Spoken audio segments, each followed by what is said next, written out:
بسم اللہ الرحمن الرحیم۔ السلام علیکم ناظرین، میں ہوں شمشاد نظامی اور آپ دیکھ رہے ہیں میرا فیس بک اور یوٹیوب چینل۔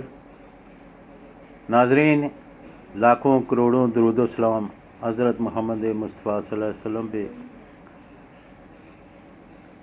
اور اللہ تعالیٰ کا لاکھ لاکھ شکر ہے کہ اس نے ہمیں حضور پاک صلی اللہ علیہ وسلم کی امت سے پیدا کیا۔ ناظرین، آزاد کشمیر میں اس وقت موجودہ انوار الحق کی حکومت میں مسائل اتنے زیادہ ہیں کہ تمام مسائل کا بوجھ عام آدمی پہ گرا دیا گیا ہے۔ ناظرین، انوار الحق کے حکومت مرز وجود آنے کے بعد آزاد کشمیر میں ترقیاتی کام بند ہیں، کوئی ترقیاتی کام نہیں ہو رہے ہیں۔ جو سابق حکومت کے ترقیاتی کام تھے وہ بھی تاحال بند پڑے ہیں، ان پہ بھی کام نہیں ہو رہا ہے۔ اس کے ساتھ انوار الحق کی حکومت میں عوام سڑکوں پر رہے، اساتذہ سڑکوں پر رہے، اور اب ایک نیا کھیل جو انہوں نے شروع کیا ہے کہ انہوں نے آزاد کشمیر کے محکمہ جنگلات سے 900 سے زائد ملازمین برخاست کر دیے تھے۔ 900 سے زائد ملازمین جس محکمہ سے نکل جائیں گے، اس محکمہ کے جنگلات کی حفاظت بھی آپ کہہ رہے ہیں کہ ہونی چاہیے، قانون سازی بھی سخت کر رہے ہیں کہ جنگلات کی حفاظت ہونی چاہیے، جنگلات کٹائی پہ پابندی ہے، لیکن اس کی چوکیدار جو ہے ان کو نکال دیا گیا ہے۔ تو یہ پالیسی کون سی پالیسی ہے کہ آپ جنگلات بچانے کی کوشش ہی نہیں کر رہے ہیں جبکہ قانون سازی کر رہے ہیں۔ آج 1 مارچ کو آزاد کشمیر کے سینکڑوں ایسے ملازمین ایڈاک جو محکمہ جات میں موجود تھے ان کو نکال دیا گیا ہے۔ آج سے ان کو توسیع نہیں ملے گی۔ اس طرح آزاد کشمیر کے محکمہ برقیات، محکمہ تعلیم اور دیگر محکمہ جات سے آج سینکڑوں دیگر ملازمین بھی بے روزگار ہو گئے۔ ناظرین، آزاد کشمیر کی بیوروکریسی، آزاد کشمیر کے حکمران اپنی عیاشیوں پہ کسی قسم کا سمجھوتا نہیں کر رہے۔ آئے روز آزاد کشمیر کے قومی خزانے پہ بوجھ بنایا جا رہا ہے۔ آئے روز وزراء کے ساتھ ان کا سٹاف ایسے بھرتی کیا جا رہا ہے جیسے قومی خزانہ انہوں نے اپنے گھر سے لایا ہوا ہے۔ اور آزاد کشمیر میں تاریخ میں پہلی دفعہ انوار الحق کی حکومت میں وزراء نے اپنے مشیر رکھنا شروع کر دی۔ اور کیا یہ قومی خزانے پہ بوجھ نہیں ہے؟ سرکاری گاڑیوں کا ناجائز استعمال وزیر اعظم انوار الحق صاحب نے روکنے کی کوشش کی، جس میں بری طرح ناکام ہو گئے۔ بیوروکریسی کے ساتھ ان کا جو سلسلہ رہا ہے کہ بیوروکریسی کے معاملات درست کیے جائیں گے، اس میں وہ ناکام رہے۔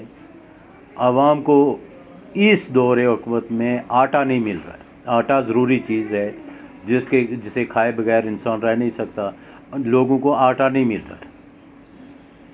لوگوں کو بجلی کے معاملات میں شدید ترین مشکلات ہیں۔ لیسکو کو ٹھیکہ دے کے آزاد کشمیر کی حکومت نے آزاد کشمیر کے عوام پہ ظلم کیا ہے۔ جنگلات والے بے روزگار کیے جا رہے ہیں، دیگر محکمہ جات کے ملازمین بے روزگار کیے جا رہے ہیں، اور خزانے پہ یہ کہہ رہے ہیں کہ بوجھ پڑا ہوا اور خزانہ آپ نے بھرا۔ آئی ایم ایف سے قرض لے کر، آئی ایم ایف سے معاملات کر کے جو آپ کر رہے ہیں وہ پیسے لے کر حکومت پاکستان کے بیوروکریسی اور اشرافیہ عیاشی کر رہا ہے۔ حکومت آزاد کشمیر کو جو کچھ حصہ مل رہا ہے وہ عیاشی کر رہے ہیں۔ لیکن حیران کن بات یہ ہے کہ یہ تمام تر بوجھ جب واپسی کا، اس قرض کی واپسی کی بات آتی ہے تو وہ کہتے ہیں کہ عام آدمی واپس کرے گا۔ بھئی عیاشی تم کرو، عیاشی آپ کے بچے کریں، تو عام آدمی کی کون سی ذمہ داری؟ عام آدمی کو آپ نے دیا کیا ہے؟ پانی، ہمارے چشموں کا پانی بہہ کے منگلہ پہنچ گیا ہے، سڑکیں کھنڈرات بنی ہوئی ہیں۔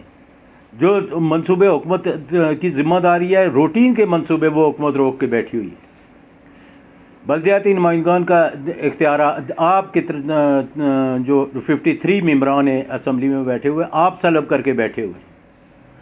اور یہ کل آئیں گے، کل یہ سارے لوگ آئیں گے، یہ جو اپنے بچوں کا مستقبل محفوظ کر رہے ہیں اور عام آدمی کے بچوں کا مستقبل تاریک کر رہے ہیں، یہ کل آئیں گے، آ کے کہیں گے کہ لوگوں کو، یہ ممبران اسمبلی کہیں گے جی کہ ہم سے کچھ نہیں ہو سکا، آپ ہمارے بھائی ہیں، آپ ہمارے دوست ہیں۔ آج جن لوگوں کو کوئی مشاورت کے لیے منہ نہیں لگاتا، یہ ایم ایل اے عام آدمی کو ملنا گوارا نہیں کرتے، کل یہ آئیں گے اور کہیں گے کہ بھائی آپ تو ہمارے بھائی ہیں، آپ ہمارے دوست ہیں، آپ ہمارے سجن ہیں، اور یہ بہلا پھسلا کے لوگوں سے ووٹ لیں گے۔ لیکن آج جب لوگ آٹے کے لیے ترس رہے ہیں تو یہ اپنی حرکات اور سکنات درست نہیں کر رہے ہیں، یہ کہہ رہے ہیں کہ ہم ریاست بچا رہے ہیں۔ ریاست بچانے کا ٹھیکہ ہمیں ہے، ریاست ہماری بھی ہے، آپ کی بھی ہے، آپ کی کیوں نہیں قربانی دیتے؟ بجلی کے بلات آپ نہیں دیتے، اشرافیہ نہیں دیتا، وزراء نہیں دیتے، سرکاری خزانے پہ بوجھ آپ بنے ہوئے ہیں، تو یہ سارا ذمہ داری ہماری ہے کہ عام آدمی کی ہے؟ ہم عام آدمی سے بھی کہتے ہیں لوگوں اپنے حق کے لیے لڑنا پڑتا ہے، وہ لڑنے کے لیے آپ کو خود کوشش کرنا پڑے گی۔ انوار الحق کے بارے میں جس طرح میری ذاتی معلومات ہیں کہ یہ تجربہ کار سیاستدان تھے، لیکن جب انہوں نے گنڈا پور کی موجودگی میں ہاتھ کھڑا کیا تھا نا، تحریک عدم اعتماد جب سردار قیوم نیازی کے ساتھ خلاف آئی تھی، تو انہوں نے گنڈا پور کے کہنے پہ ہاتھ کھڑا کیا تھا۔ میں نے اسی دن دیکھ لیا تھا کہ یہ اس قابل نہیں ہے یہ بندہ کہ یہ آزاد کشمیر کا حکمران بنے، لیکن بن گیا ہے۔